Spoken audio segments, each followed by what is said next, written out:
ಜೀರಿಗೆ ಹಾಕಿದ್ರೆ ಕರಿಬೇವಿನ ಸೊಪ್ಪು, ಕೊನೆಗೆ ತರಕಾರಿ, ಯಾವ ತರಕಾರಿ ಇದ್ದರೂ ಪಲ್ಯ ಮಾಡ್ಬೋದು.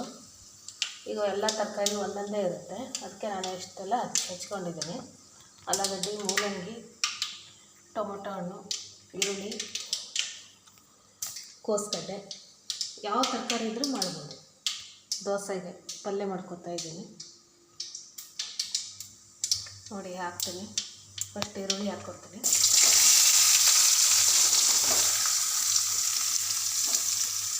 ಆಮೇಲೆ ಟೊಮೊಟೊ ಹಾಕ್ಕೋಬೇಕು.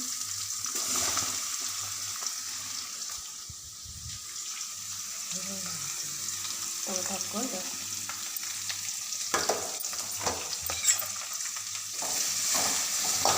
ಸ್ವಲ್ಪ ಫ್ರೈ ಆಯಿತು.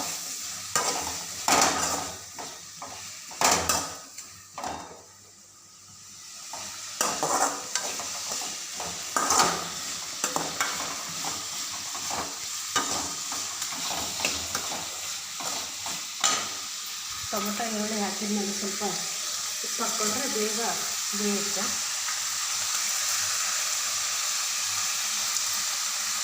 ಎಷ್ಟು ಬೇಕೋ ನಮಗಷ್ಟು ಉಪ್ಪು ಹಾಕೋಬೇಕು.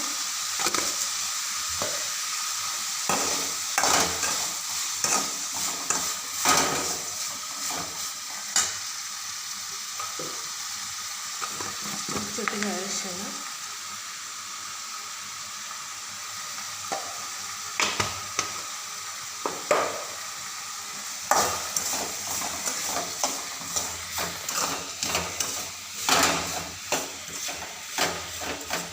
ಸ್ವಲ್ಪ ಬಾಡಿಗೆ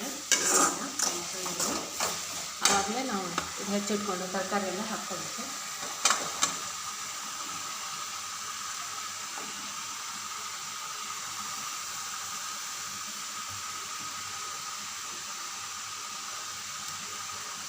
ತರಕಾರಿ ಹಾಕಿದ್ಮೇಲೆಲ್ಲ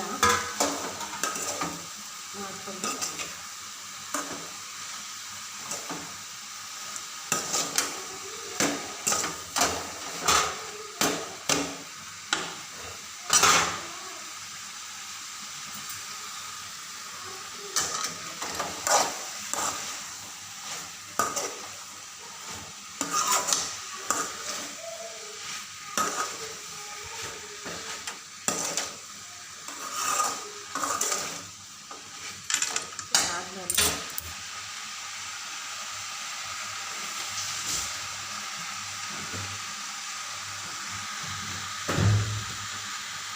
ಹಸಿಮೆಣಸಿನಕಾಯಿ ಕೆಂಪು ಚಟ್ನಿ ಮಾಡಿಟ್ಕೊಂಡಿದ್ದೀನಿ. ಹೇಗಂತ, ಇದಕ್ಕೇನಿಲ್ಲ, ಕರಿಬೇವಿನ ಸೊಪ್ಪು, ಆಮೇಲೆ ಕೊತ್ತಂಬರಿ ಸೊಪ್ಪು, ಜೀರಿಗೆ, ಒಂಚೂರು ಬೆಲ್ಲ, ಖಾರದ ಪುಡಿ ಹಾಕಿ ಬೆಳ್ಳುಳ್ಳಿ ಹಾಕಿ ಬೀಸಿಟ್ಕೊಬೇಕು.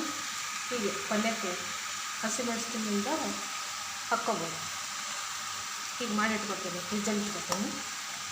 ಹೀಗೆ ಮಾಡಿ ಈಗೇನಿಲ್ಲ, ಸ್ವಲ್ಪ ಹೊತ್ತು ಕೈಯಾಡಿ ಸ್ವಲ್ಪ ನೀರು ಹಾಕಿ ಮುಚ್ಚಿಟ್ಬಿಡ್ಬೇಕು. ಪಲ್ಯ ಆಗುತ್ತೆ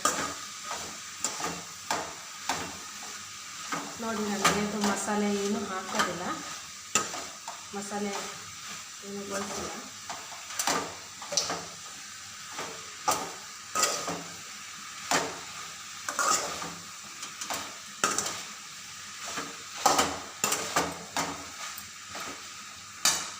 ಸ್ವಲ್ಪ ಮುಚ್ಚಿಟ್ಟು